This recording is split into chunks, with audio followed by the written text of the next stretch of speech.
Dezentrale Installationstechnik bedeutet für Moore Elektronik, unsere Kunden mit dem für sie optimalen Installationssystem auszustatten.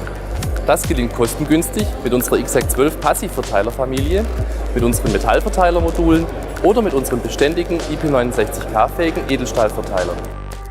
Wenn maximal dezentral installiert werden soll, ist unser CUBE-System das Mittel der Wahl. Das ausgereifte System mit über 150 Erweiterungsmodulen bietet grenzenlose Möglichkeiten. Ein Steuerungswechsel ohne Systemwechsel macht CUBE einfach möglich und spart dem Kunden so große Umplanungszeiten.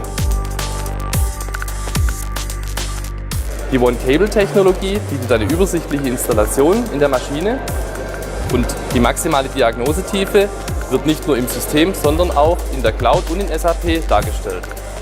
Die hygienischen Module des CUBE-Systems sind für IP69K-Anwendungen im Bereich Lebensmittel- und Verpackungstechnik die ideale Wahl.